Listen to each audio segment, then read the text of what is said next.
né? Como aquela pregação de um seminário, que eu acredito que todos, ou a grande maioria aqui já participou uma vez, ou até mais vezes, né?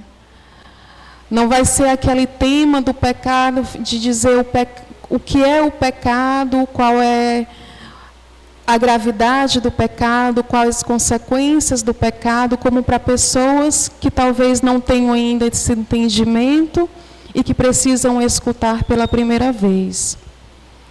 Aliás, todo esse encontro, né, apesar de tirarmos algumas pregações, aliás, as pregações todas são temas de um seminário de vida no Espírito Santo, mas nós não falaremos como aquele anúncio primeiro de um seminário de vida no Espírito Santo, mas estaremos falando a pessoas que já têm uma caminhada, né, e que têm uma caminhada dentro de uma comunidade. No caso, nós que caminhamos, né, aqui dentro da Confraria Nossa Senhora do Carmo, que com certeza já sabemos, né, o que é o pecado. Sabemos quais são as consequências tão graves que o pecado causa na nossa vida. Aquela diferença de pecados veniais, pecados mortais, as consequências dos dois, os meios de evitá-los, a graça que Deus nos dá de evitá-los e como nós precisamos romper com o pecado para poder caminharmos uma vida de graça e de união com Deus, né? Mas, mesmo assim, muitas vezes nós, né, que já temos uma longa caminhada, ou não, ou pode ser que estejamos caminhando há 1 ano, 2 anos, alguns 20, 30 anos, parece que às vezes a gente vai esquecendo, né, ou vai até se acostumando com aqueles velhos, ou a que a gente acha inofensivos pecados veniais, né, que muitas vezes brota dos nossos vícios, né, das nossas paixões desordenadas que todos nós temos. Ou então, né, quem nunca, né?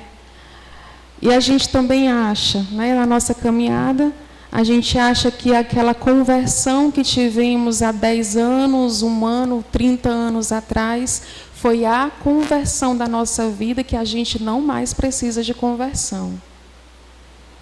Ou então que se a gente um dia, tomando até aquela primeira pregação de um seminário, né, das sementes lançadas nos terrenos, ou então se um dia a gente decidir ser o terreno bom, sempre seremos o terreno bom. E não é assim, né? A gente vai até mesmo aprendendo pela nossa experiência de caminhada, ou se alguém aqui ainda não passou por isso, esteja atento. Porque se nós não estivermos diariamente renunciando a nós mesmos, tomando a nossa cruz e seguindo a Cristo diariamente, nós nos tornamos qualquer um daqueles terrenos ruins que matou a semente e que não deixou criar frutos. Ou que muitas vezes podemos cair nos mais diversos pecados e até mesmo abandonarmos a Deus. Então, assim, um dia, sim, né, muitos aqui tiveram uma grande experiência que mudou a sua vida, uma mudança de uma conversão.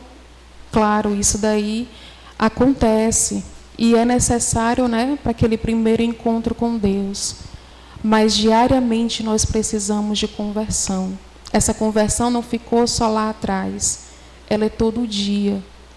Porque todos os dias o meu pecado está à minha frente, né? Apesar de sermos homens e mulheres salvos pela graça de Deus, e somos, e o pecado não mais tem poder sobre nós, e não tem mesmo, a partir da morte de Jesus na cruz e da sua ressurreição, somos homens e mulheres que temos a graça da vida nova em Cristo, que temos o Espírito Santo agindo em nós, e que o reino do pecado e da morte não mais impera em nós. Mas nós sabemos que o pecado está sempre à nossa frente. Essa palavra de Deus, né, de que o pecado não mais impera em nós, ela é verdadeira e ela tem todo o seu valor como palavra de Deus. Mas isso não quer dizer que eu vou seguir agora caminhando, né, de uma forma passiva, só esperando que a graça age em mim e eu não faça mais nada, de maneira nenhuma. A nossa luta contra o pecado que está em nós, ela é diária, ela é constante. Não é à toa que Jesus disse, né? Quem quer me seguir, renuncie a si mesmo, tome a sua cruz a cada dia e me siga. A cada dia. Não foi só uma vez, é a cada dia. Então, hoje, né, também como confraria, estamos aqui um pouco para meditarmos sobre esse pecado que mesmo já na nossa caminhada de tantos anos, pode estar ali, né, à nossa frente, ali cutucando o nosso pé. E mesmo embora sendo pecados particulares, ele opera, né, de uma certa forma, um peso espiritual em toda a comunidade. Se somos um corpo, né, se somos um corpo se somos um corpo, se um membro está ferido, o corpo todo sente. Se 10 membros, se 10 órgãos estão feridos, imagine como sente ainda mais esse corpo. Isso não quer dizer que a minha santidade ou a minha salvação dependa da sua ou a sua da minha. Não estou dizendo isso. Mas, em um certo sentido, como uma família espiritual, como uma comunidade, um corpo espiritual, um corpo místico de Cristo, a minha vida de santidade ou não, a minha luta de cada dia caminhar para a santidade, ou o livre acesso que eu dou ao pecado na minha vida, ela exerce sim um peso favorável ou não em toda a comunidade. Aí muitas vezes a gente se pergunta assim: a comunidade está tão desanimada, a comunidade está com peso, você sente que tem um peso, você sente... Não é? Isso não é verdade? Hoje, o que é que nós vivemos na confraria? Né? A gente às vezes não comenta sobre isso, porque que tantas vezes é difícil dar um passo à frente, você quer dar um passo à frente, parece que tem 5 atrás. E aí a gente fica pensando, claro, tem todo... Né? A gente sabe que o inimigo da nossa salvação está continuamente lutando para que a gente se perca, né? Para que a obra de Deus não cresça, não dê frutos, enfim, a gente sabe disso. Mas eu, como membro da confraria, hoje, o que eu estou olha só, em que eu estou colaborando? Eu colaboro mais com o Espírito de Deus ou o espírito maligno?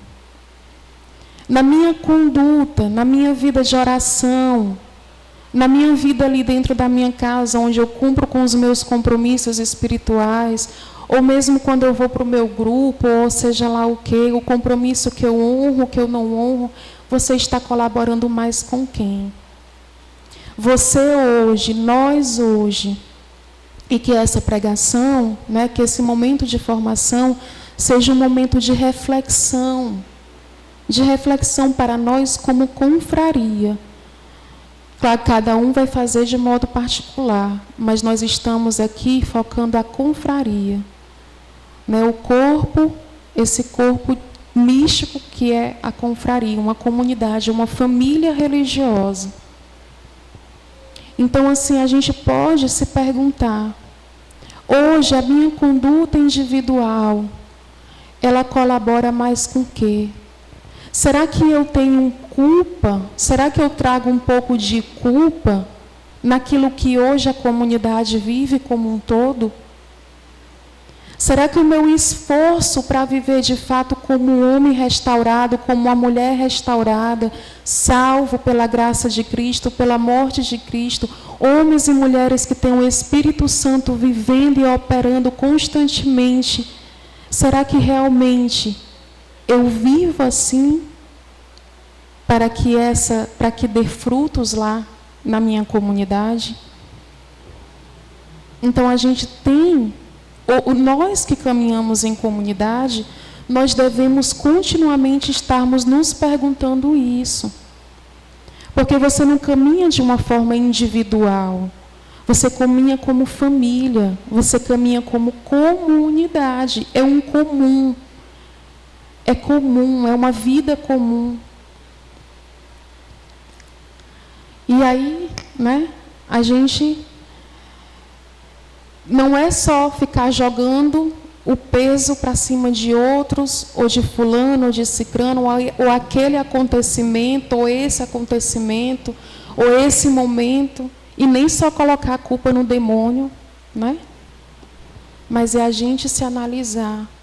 A gente muitas vezes fazer o nosso exame de consciência ali diário diante de Deus, naquilo que eu sou fiel ou infiel na minha caminhada, no meu sim. E aí a gente vai, né, meditar também algumas passagens bíblicas que vão nos ajudar, né, a pensar um pouco nesse tema do pecado, não só do pecado individual, mas como eu repito a falar e eu insisto a falar, né, eu falo como confraria, como uma família mesmo espiritual. E também vamos meditar muito aquilo que às vezes são os pecados mais comuns, ou pode chegar a ser pecados, mas aqueles vícios mais comuns que nós desenvolvemos dentro da comunidade. Mais uma vez eu ressalto, né? Não é porque nós estamos dentro que nós não devemos nos vigiar. Não é porque nós estamos já caminhando que nós não devemos ter cuidado, que nós não podemos pecar, que nós não devemos estar continuamente diante dos nossos olhos com o sacrifício, a mortificação, as penitências. Tudo isso que nos ajuda a romper com o homem velho e a viver uma vida do homem novo. São Francisco dizia, né, o homem velho ele é apenas uma serpente abatida, que a qualquer momento ela levanta e dá o seu bote. O homem velho nunca vai morrer em nós, apesar de ele não ter mais poder algum sobre nós em Jesus Cristo. E às vezes, até mesmo a gente que já está caminhando, ou que está dentro da igreja, né? Ou então eu sirvo em diversas pastorais, eu faço isso, eu faço aquilo. Aí às vezes a gente se acha na liberdade, né, de cometer aqueles pecadinhos assim. A gente pode cair nesse erro. Não, é só um pecadinho, não é nada não, não vai fazer nada não. Inconscientemente a gente age com esse pensamento. Eu já faço tanto para Deus, eu já dou tanto para Deus, eu vivo dentro da igreja. Não é possível que eu não tenha a liberdade, né, ou a licença de cometer esse pecadinho, de cometer esse vício. Vício aqui, quando eu falo esse vício, são os vícios das nossas paixões desordenadas, né? Nosso orgulho, vaidade, né? Enfim, são esses vícios. Então, a gente tem que estar se policiando. E não é porque nós começamos mal e estamos bem, que nós, aliás, não é porque nós, né, começamos bem e se hoje estamos mal, que nós vamos ser julgados pelo bem de antes, não, porque a palavra de Deus fala isso. Né, nós seremos julgados pela nossa conduta de hoje. Não é porque lá, 10, 30 anos atrás, eu dei o meu sim com todo aquele vigor, aquela força, eu faço tudo por Deus. Eu digo como São Pedro, Senhor, eu dou minha vida por Ti, que se hoje eu nego, eu não serei julgado pela negação de hoje. Eu vou ser julgado pela minha conduta de hoje. Se eu comecei mal e eu estou hoje bem, eu vou ser julgado pelo bem que hoje eu sou. Mas se eu comecei bem e termino mal, eu vou ser julgado pelo meu término mal. A palavra de Deus fala isso, né? Então, nós podemos pegar, né, a primeira passagem da carta de São Paulo aos Gálatas, capítulo 5, versículo 16 seguintes. Diz assim: digo-vos, pois, deixai-vos conduzir pelo Espírito e não satisfareis os apetites da carne. Porque os desejos da carne se opõem aos desejos do Espírito, e estes aos da carne, pois são contrários uns aos outros. É por isso que não fazeis o que quereríeis. Aqui a carne, a gente às vezes já pensa diretamente, né, dos pecados da sexualidade, né, desgovernada, mas não só. Aqui a carne representa um homem carnal. O homem carnal no sentido daquele homem que vive somente pelos impulsos da sua humanidade.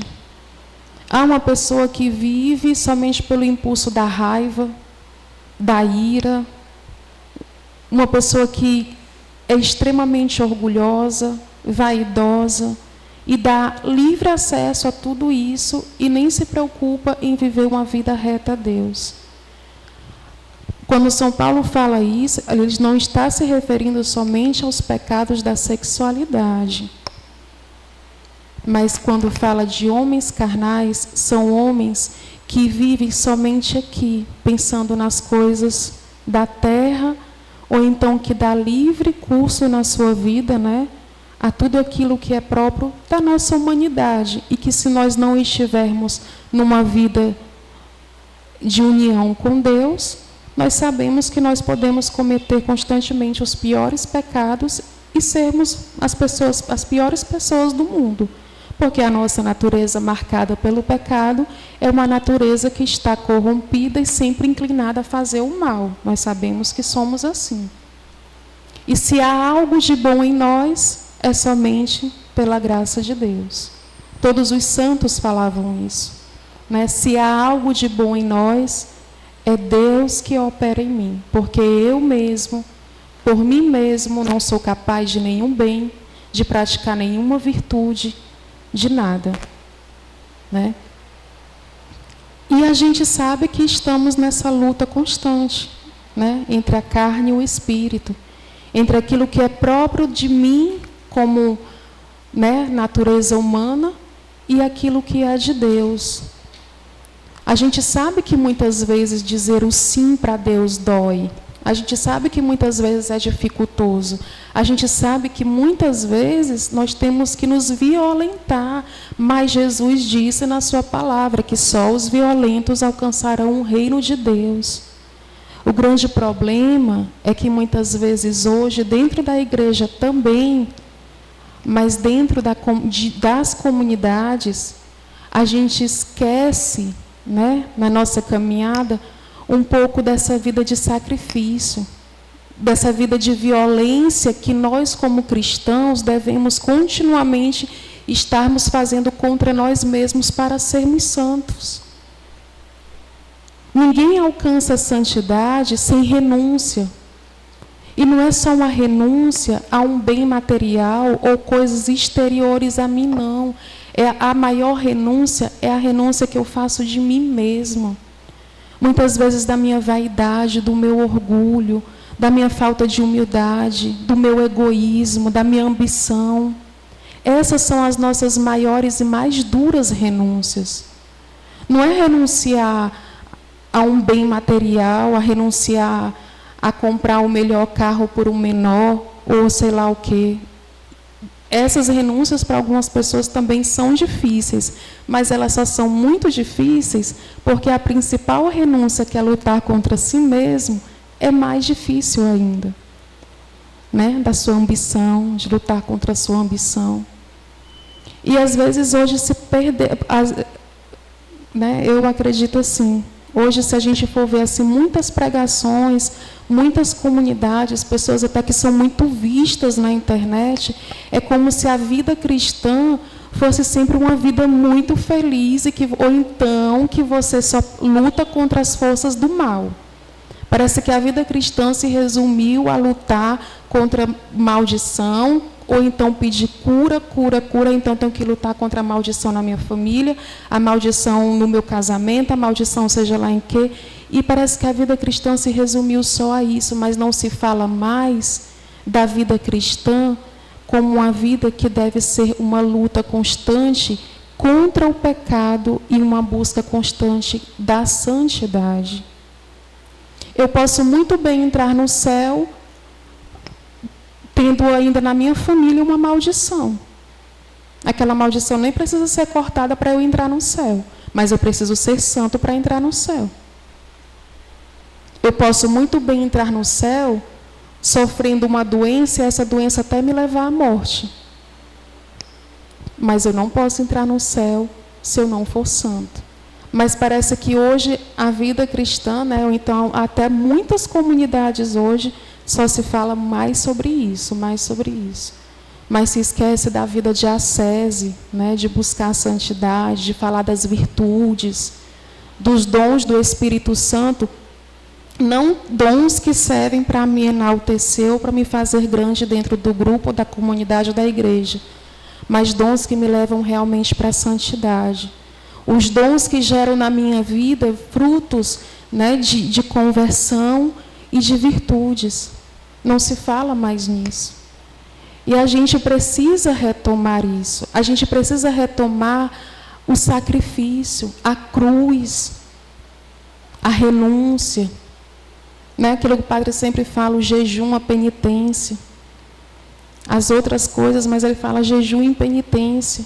Às vezes a gente se mata para fazer uma dieta para emagrecer ou até por motivo de saúde. Ah, estou com colesterol altíssimo, vou fazer uma dieta porque eu tenho medo de morrer por causa do colesterol. Mas se for para fazer um jejum, eu não consigo fazer porque eu passo mal, eu tenho dor de cabeça, meu estômago dói, seja lá o quê. Né? A gente sabe que é assim. E cadê o espírito de sacrifício? De saber que Jesus deixou lá o jejum, que quando o noivo fosse tirado, os discípulos iam ter que jejuar. Mas não se fala mais em jejum. E o jejum me faz, sim, vencer muitas vezes o meu pecado. Senhor, eu sou muito orgulhoso. Eu vou fazer esse jejum, me ajuda, Senhor, a vencer esse meu orgulho, que não me deixa baixar a cabeça, ou seja lá o quê. E você vai vencendo. Ah, eu vou rezar de joelho, eu vou rezar um terço de joelho. Se você pode, claro. Aqui ninguém está falando de sacrifícios que vão mais prejudicar a sua saúde. Não estou falando nisso. A gente também tem que ter prudência e discernimento. Mas eu estou falando de forma geral. Né? Então a gente... E não tem, né? E não tem outra saída. Não tem outro caminho. O céu não tem outro caminho que não seja o caminho estreito. E a gente sabe que esse caminho estreito é o mais difícil mesmo, que é o da cruz, é de eu carregar de fato a minha cruz. Mas quando Jesus disse, né, toma a tua cruz, ele não está dizendo assim, toma que é tua. Não. Ele está dizendo, toma a cruz que eu carreguei por ti. Só que essa cruz agora que eu estou te dando, ela nem tem mais o peso do teu pecado.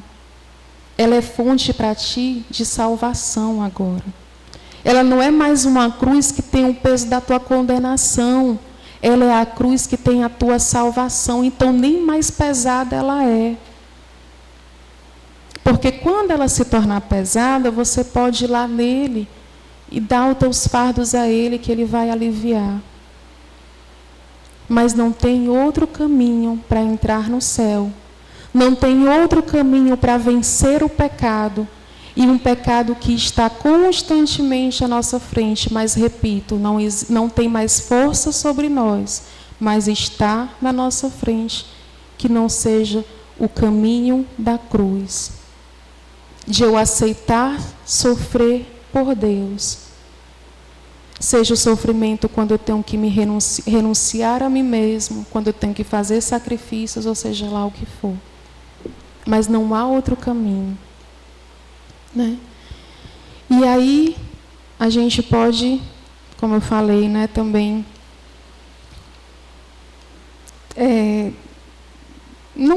não é nem estudar, né, mas ver assim de uma forma muito breve também, alguns pecados ou vícios que são muito comuns dentro das comunidades, né? Nós que vivemos em comunidade, a igreja é uma grande família, somos todos irmãos, mas nós que aceitamos dar um sim a uma vocação específica dentro da igreja, nós somos chamados a viver numa família menor, né, até mais compacta.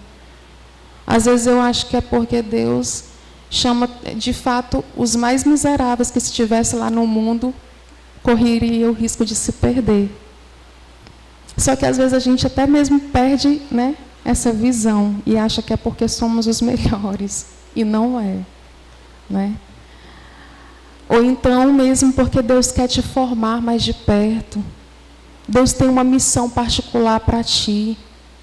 Deus tem uma missão particular para ti. Ele te chama de uma forma mais especial, para que você viva com Ele de uma forma mais estreita. É Jesus te escolhendo para fazer parte de um número mais próximo a Ele. Você não é mais parte da multidão. Você é parte daqueles que Jesus, quando chega em casa, eles têm a liberdade de entrar na mesma casa que Jesus e perguntar assim: o que foi mesmo que tu disse? Explica aqui para mim. E aí Jesus fala ao teu coração. Ele te ensina mais de perto, Ele te forma mais de perto. Ele te chama a sentir o amor dEle mais de perto. Claro, talvez para uma missão maior, para que você possa passar isso lá fora, na tua família que não faz parte, nos teus amigos, no teu trabalho. Para algum objetivo Deus tem. Mas nós que dizemos o sim, né, eu falo hoje, né, dessa vocação específica da Confraria Nossa Senhora do Carmo, se sinta de fato privilegiado. Porque mesmo que nós sejamos pecadores, frágeis, debilitados, fracos, mas nós temos a alegria de termos sido chamados a Deus. Não para permanecermos assim, mas desse jeito sermos amados por Ele e esse amor dEle ir transformando a nossa vida dia após dia, até o fim da nossa vida. A obra da nossa santidade, ela não é se dada em um momento único. Seria muito bom, né? Dormir hoje e acordar amanhã santo. Seria bom demais, não ter que lutar contra mais nada. Mas não é assim, né? O mérito está em nós lutarmos diariamente. Então, nós, né, como eu falo, como comunidade, nós devemos estar também com os olhos, né, com o coração, quando eu falo, né, não é os olhos puramente espirituais, mas carnais, mas olhos e o coração espiritual voltado para nós mesmos, sabendo que a minha conduta, ela tem uma influência positiva ou negativa no todo. E aí a gente pode até listar agora, como eu vou fazer, alguns vícios, né, que é mais comuns a gente desenvolver dentro de uma comunidade. Porque é mais propensa, né, até os relacionamentos, a forma como é conduzido, parece que ele desabrocha mais nesses vícios. E se a gente não tiver cuidado, né, isso de forma individual, se a gente não tiver cuidado, são as ervas, né, daninhas que vão crescendo no nosso coração e depois vão saindo, né, e crescendo ali no corpo todo da comunidade, até estar todo mundo contaminado, e aí está todo mundo morto, desanimado, e às vezes não se sabe o porquê. Porque se o Espírito Santo está continuamente sendo derramado, por que a gente desanima? A gente pode fazer essa pergunta, né? Se Deus está ali constantemente a nos amar, a nos encher com o seu amor, com o seu Espírito, com a sua graça, com tudo que é necessário para a nossa salvação, para a nossa caminhada, por que a gente desanima? Por que a gente diz uma hora sim, uma hora não? Por que uma hora a gente está aqui dando tudo por Deus e outra hora a gente vira as costas? O defeito e a falha não está em Deus e nem na sua graça, que uma hora foi grande e agora é menor, mas está em mim. Porque em algum momento da minha caminhada, eu deixei de levar a sério a minha vida espiritual. Porque em algum momento eu dei uma brecha para que o inimigo entrasse, ou então eu mesmo abri essa brecha em mim e fui levando as coisas de qualquer jeito. Isso a gente precisa continuamente estar nos policiando. E às vezes, né? E um dos pecados, né, ou dos vícios, ou paixões que nós temos, que muitas vezes é uma das mais desordenadas, é de fato o orgulho. Nós sabemos que nós somos seres orgulhosos por natureza. Nós sempre queremos ser grandes, aparecer. A gente acha que somos o dono, né? A gente caminha como se fosse o dono de tudo. Então, se é dado para a gente algum poder, a gente toma aquilo ali como nosso e não é mais nem de Deus, é nosso. E aí começa muitas vezes, né? Pelo orgulho, começa muitas vezes as quebras dentro das comunidades. Começa muitas vezes, né, as divisões. De fato, há essas rachaduras no corpo, né, nesse corpo místico que é uma comunidade. Eu me acho melhor, eu estou mais apto a fazer isso.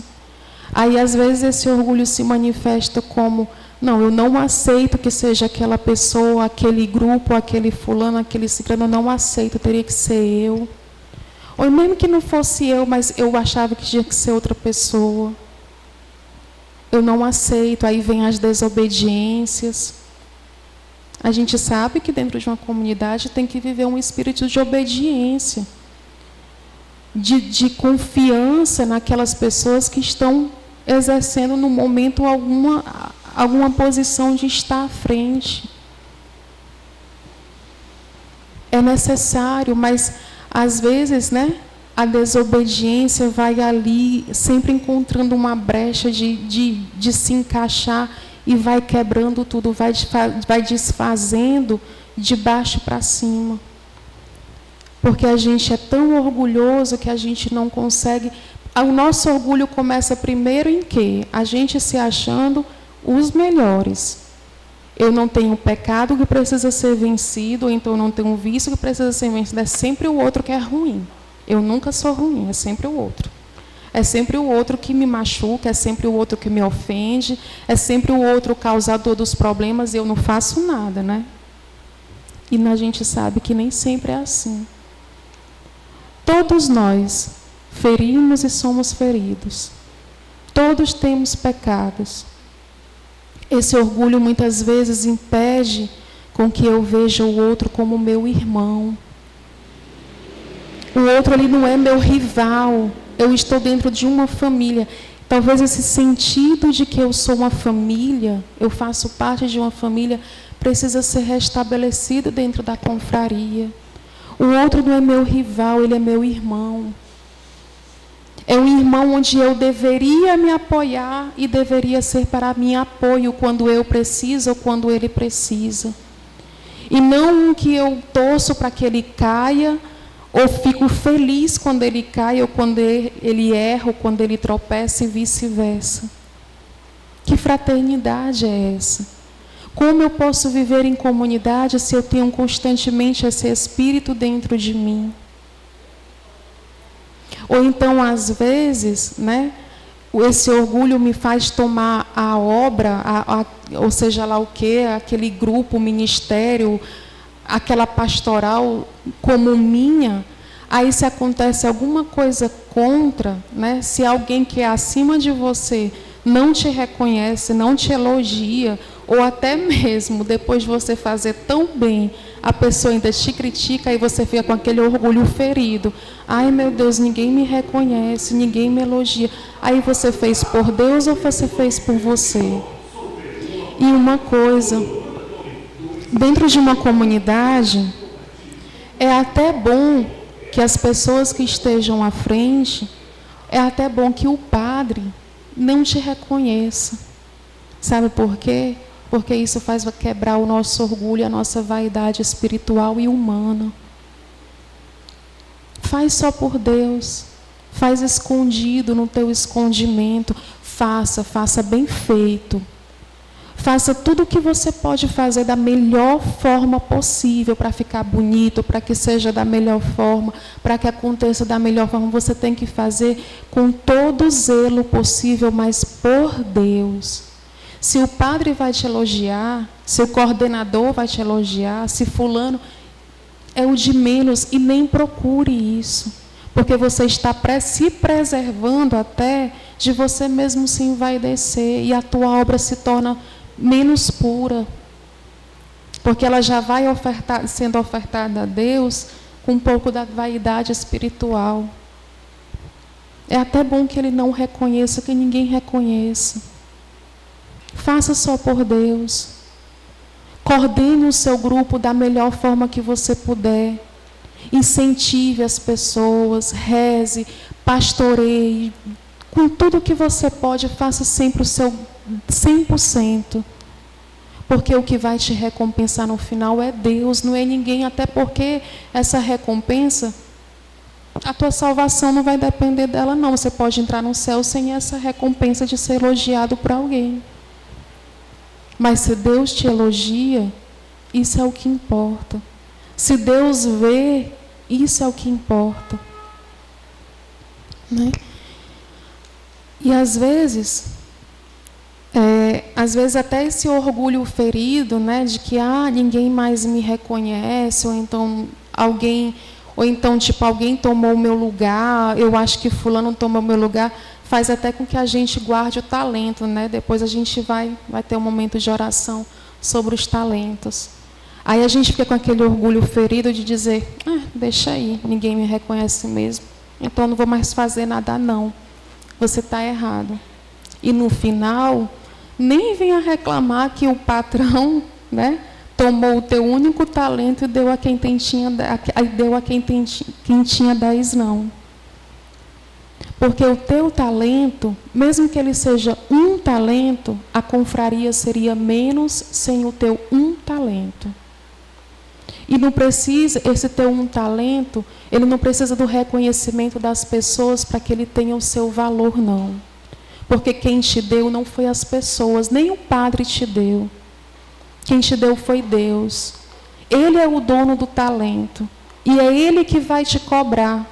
É para Ele que você vai prestar contas. Não é para ninguém, não.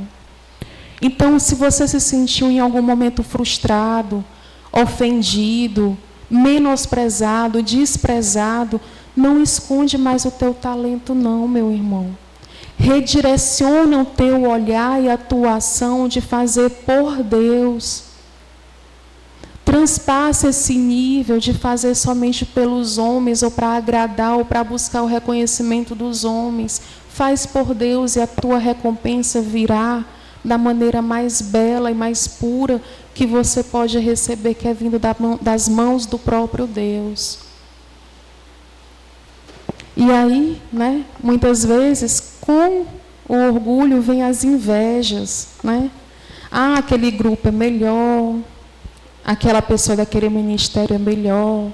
Ou então eu invejo, né, o talento do outro, o dom do outro, porque eu me acho pequeno, ou então o outro é grande. Por quê? Se o teu valor, ele é único para Deus, assim como o valor do outro. E se você é o dedo mindinho do corpo, entenda que se não fosse você o dedo mindinho, o andar daquele grupo seria meio manco, porque todos os dedos têm a função de firmar o pé no chão. Se faltar um dedo, a gente fica meio desequilibrado. Então, não anseie ser a mão direita se você é o dedo mindinho ou vice-versa. E nem menospreze os outros, porque o teu talento é maior ou o teu dom é maior, até porque nada é teu. No final, somos todos servos inúteis, que não fazemos nada além do que a nossa obrigação. Não há motivo, né? É claro que a gente falando assim é muito lindo, mas tem que ser muito lindo mesmo. A gente falar do céu, a gente falar de uma vida de santidade, a gente falar de como uma comunidade deve ser na sua busca de santidade, é muito lindo mesmo e deve ser lindo, mas é claro, né, que não deve ficar só no dizer e nas palavras, deve ser seguido. É muito lindo a gente pegar um livro de um santo e ver a história dele, e às vezes já é recontada, né, escrita como, né, alcançando aqueles milagres ou aquelas virtudes, mas a gente não sabe como aquela mulher ou aquele homem de Deus penou para chegar ali. É muito fácil a gente pegar a vida de Santa Teresinha e dizer que ela sorria sempre para a irmã que ela menos gostava. É muito lindo a gente, e de fato é lindo, é uma atitude belíssima, de fato de santidade. Mas só Deus sabe a violência que aquela mulher fazia dentro dela para sorrir direto para aquela irmã que ela menos gostava. Eu tenho certeza que ela não fazia aquilo sorrindo por dentro, não. Eu tenho certeza que era derramando lágrimas de sangue por dentro. Claro que eu tenho também certeza que um dia ela de fato chegou a rir com felicidade no coração, porque a graça de Deus ela vai transformando a gente também. Mas a gente tem que entender que para chegar àquilo, a gente tem que penar aqui, né, no começo. E não há motivos, né? Não precisa você invejar um ao outro. Às vezes na inveja vem as murmurações, né?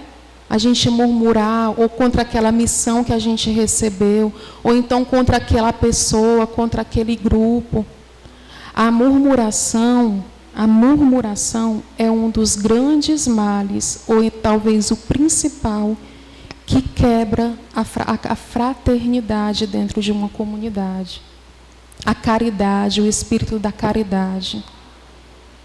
Às vezes a gente recebe uma missão aqui, né, seja ela do padre, do coordenador do grupo, ou do ministério, seja lá o que for.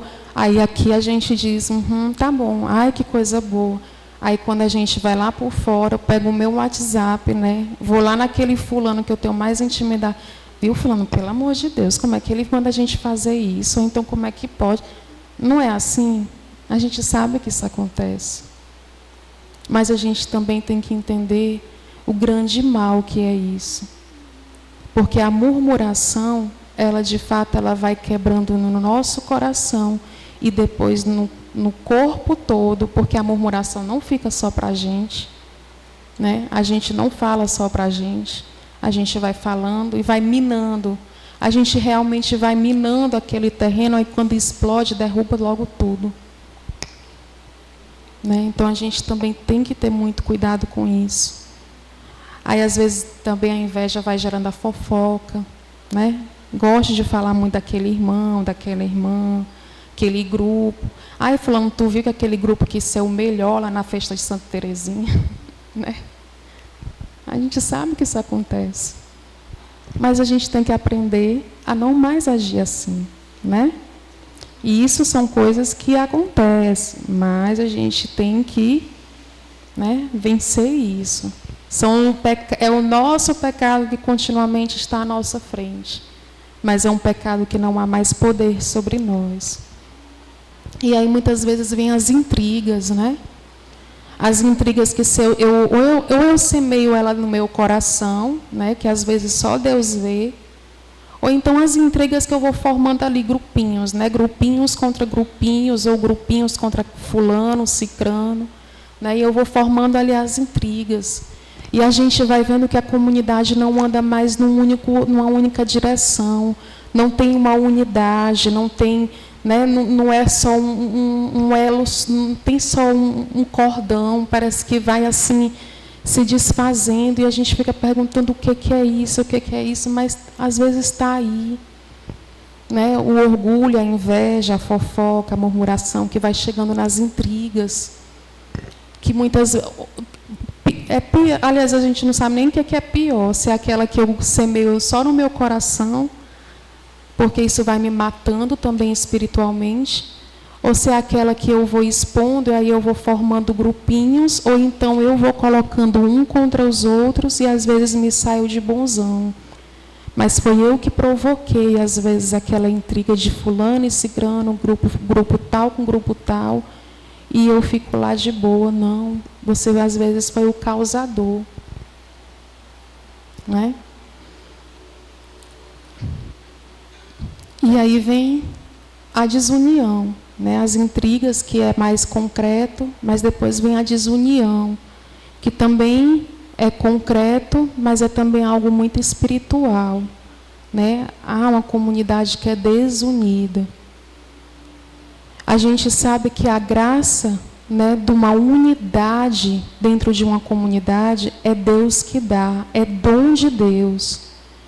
Uma comunidade caminhar unida na sua vocação, no seu coração, na intenção mesmo do seu caminhar, é dom de Deus. E na carta aos Filipenses, a gente pode lá ver 4 pilares para preservar essa unidade dentro de uma comunidade. O primeiro é uma pessoa que faça o papel de exortação em Cristo. Uma comunidade, ela precisa de pessoas, aqui não é só uma pessoa, pode ser uma pessoa, ou precisa de pessoas que estão ali à frente para exortar, para conduzir, para mostrar o caminho, para direcionar ou para redirecionar. Às vezes, se essas pessoas perguntam, fulano, você está bem? Ou está assim, o que está acontecendo? Por que você não está vindo? Você faltou por quê? Aí, às vezes, já vem com, né, armado e diz assim, o que você tem a ver com a minha vida? Ou então, e não é assim, meu irmão. Você está dentro de uma comunidade, se sinta até agradecido, porque você está sendo cuidado. Talvez essas pessoas que têm o papel de fazer isso, não tem alguém que vai fazer por elas, não.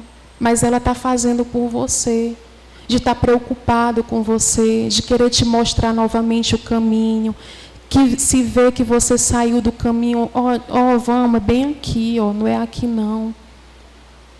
Né? Então, isso, e aí exige do corpo da comunidade a humildade, né? Aquele espírito de filiação, de dizer, né? de estar ali numa submissão também de confiança, de saber que se tem aquelas pessoas à frente para me ajudar a seguir melhor a Cristo, graças a Deus, porque se em algum momento eu fraquejar, ela está ali para me fortalecer. Né? Se em algum momento eu cair, ela está ali para me acolher de novo, para me puxar de volta. Se sinta feliz, porque tem pessoas dentro de uma comunidade que faz isso por você.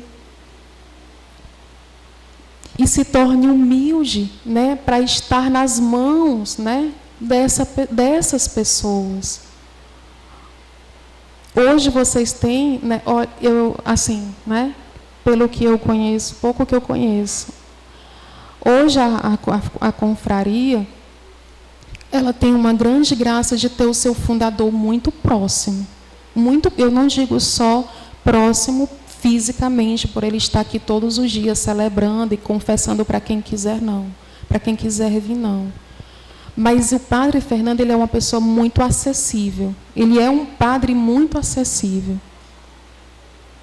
E a confraria, de fato, tem um pai espiritual que qualquer um de vocês, de qualquer grupo de missão, se chegar aqui, ele vai acolher do mesmo jeito e vai estar com os seus ouvidos abertos para escutar e as suas palavras para te direcionar, te perdoar, te consolar, te direcionar da melhor maneira possível. Aproveite isso, porque não é toda a comunidade que tem isso, não. Mesmo comunidades que têm padres como fundadores, não são todas as comunidades que têm isso. E vocês, né, nós como confraria, não poderíamos beber de uma fonte mais segura, né, ou então de estarmos em mãos mais seguras, de colhermos os conselhos, né, a direção mais segura, que não seja do seu próprio fundador e pai espiritual, que é o Padre Fernando.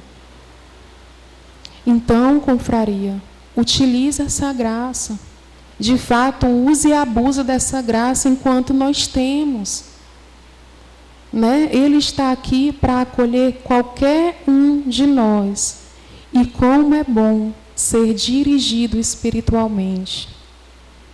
De saber se o que eu faço, o que eu penso, o que eu sinto, o que eu desejo, se isso vem de Deus ou não vem de Deus, se é meu, o que eu faço para melhorar, de ser perdoado, né, de ser consolado, seja lá o que for a necessidade que você for.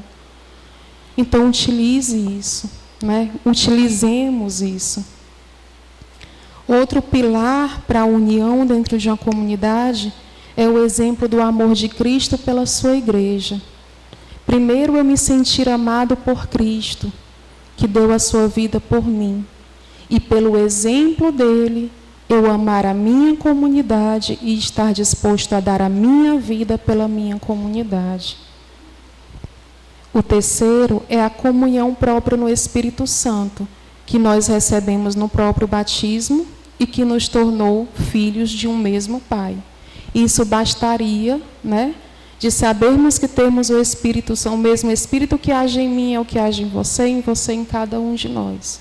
Isso bastaria para quebrar, né, todas as desuniões, intrigas, orgulho, inveja, seja lá o que for. Somos verdadeiramente irmãos uns dos outros. E o 4 é ter ao próximo entranhados afetos e misericórdia.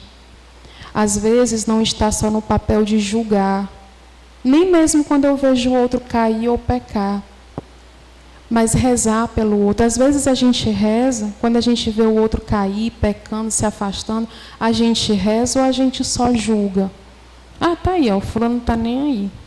Nem vem para a missa, faz tempo que nem aparece aqui, mas a gente às vezes coloca, né, a mão assim na consciência e diz: Senhor, vai lá com o teu Espírito Santo na casa dele, aonde ele estiver agora, e age, Senhor. Traz esse irmão de volta. Quase sempre a gente não age assim, né? A gente é mais propício ao julgamento e à crítica do que à oração, né? A misericórdia. Às vezes a gente clama misericórdia por uma pessoa que a gente nem conhece, pelo mundo inteiro, mas a gente não é capaz de clamar a misericórdia de Deus pelo irmão que está do nosso lado. Não interessa se ele é sensível ou insensível à graça de Deus. Se ele é insensível, mais misericórdia ainda ele merece. Mas o meu papel como cristão e como irmão dentro de uma comunidade é educar o meu coração para que eu tenha entranhados afetos e misericórdia pelo uns aos outros. Quando São Paulo diz, né, suportai-vos uns aos outros, ele não está dizendo suportar só no sentido, suporta essa pessoa, não, é só nesse sentido. Aliás, eu acho que não é nem nesse sentido. É no sentido de ser suporte, de estar aqui, ó, segurando no braço e levar esse teu irmão quando ele precisar. Não é no sentido de suportar, não suporto mais. É de suportar mesmo, assim, sendo coluna para ele quando ele precisar, e eu saber que eu posso encontrar nele uma coluna quando também eu precisar. Certo? E aí, às vezes, né, depois de tudo isso, chega o desânimo. Aí a gente fica, eu estou tão desanimado, a comunidade está desanimada, e a gente não sabe por quê. Por causa disso. Porque muitas vezes nós vivemos como homens carnais, que dá asas ao pecado que habita em mim e constrange, né, o Espírito Santo. Expulsa o Espírito Santo, rompe, né, a união com Deus. Se eu sou assim, eu vou continuar assim, não quero nem saber. Você não levou a sério a sua vida espiritual, nem a sua obra de santificação. Você não levou a sério os seus compromissos com a sua comunidade. Você não levou a sério os seus compromissos cristãos e ainda quer estar com o ânimo todo para servir a Deus. Não vai de nenhuma maneira. O fogo esfria. E esse aqui não é aquele desânimo como uma provação de Deus, que Ele permite até mesmo como um golpe mesmo no demônio. Não é, não. Esse desânimo aqui não é a tentação ou a provação de Deus que muitos homens e mulheres santos passaram e passam, não. É um desânimo que eu mesmo estou colhendo pelo que eu plantei. Porque eu vou deixando a vida da graça. Eu vou me afastando de Deus passo a passo, pouco a pouco. E aí depois eu ainda quero estar super bem para servir a Deus. Você não vai sentir mais vontade de rezar, nem de vir para a missa, nem nada, não. Você não vai sentir mais vontade de nada. E não é culpa do vento, não. É sua culpa. É culpa nossa quando nós chegamos a essa situação por causa disso. É nossa culpa. Mesmo sendo sua culpa, hoje é o momento de Deus restabelecer essa graça por inteiro. A qualquer momento, se você quiser. Mas saiba que, cada vez que nós agimos assim, nós rompemos com a graça e, consequentemente, nós caímos num desânimo e desgosto espiritual. As coisas de Deus, para mim, não têm mais sabor. Aí, sim, se torna enfadonho. A missa é enfadonho, o grupo é enfadonho, é sem graça. Não aguento nem falar em ministério. Ai, Maria, aquela pastoral, eu que não vou mais. Você está colhendo o que você plantou. Então, meus irmãos, né, eu sei que eu já falei super demais, mas e até teria mais coisas para falar, porque assim, né? Essa questão parte tanto só de uma formação espiritual, né, humana como espiritual, mas que hoje fique para nós como confraria, né, nós que estamos aqui confraria, esse entendimento de que o meu sim, né, o meu sim individual e a minha caminhada espiritual e a minha conduta espiritual para o bem ou para o mal, ela reflete, querendo ou não, na confraria como um todo. Ela vai respingar. E cada um de nós somos responsáveis por levar essa obra de Deus. A partir do momento que você se comprometeu, você é responsável. Você é responsável diante de Deus, mas você é responsável também diante dos seus irmãos. Independente, né, de tudo aquilo que hoje, talvez escutando, não sei, ou se mesmo se você já se analisou, né, já fez esse exame de consciência e chegou à conclusão, né, das suas infidelidades ou não, coloque tudo isso hoje diante do altar do Senhor e peça mesmo, clame com todas as suas forças, com todo o seu anseio, essa graça do Espírito Santo, que Ele possa restaurar, te fazer hoje de fato um homem novo, uma mulher nova. Se é para Ele restaurar o primeiro amor, que Ele restaure o primeiro amor. É a fé que seja. A tua necessidade, agora não coloque as suas necessidades materiais, nem mesmo familiares, se é a tua família, se é isso, se é aquilo, não coloque você. A sua necessidade espiritual. E assim como sua, coloque do seu grupo e assim toda a confraria. Todas as graças espirituais que hoje a confraria necessita, clame isso ao Espírito Santo. Porque nós somos responsáveis por nós e por toda a comunidade, por essa missão e essa vocação que Deus nos confiou e nos chamou dentro da igreja. Louvado seja nosso Senhor Jesus Cristo. Amém. E agora eu queria chamar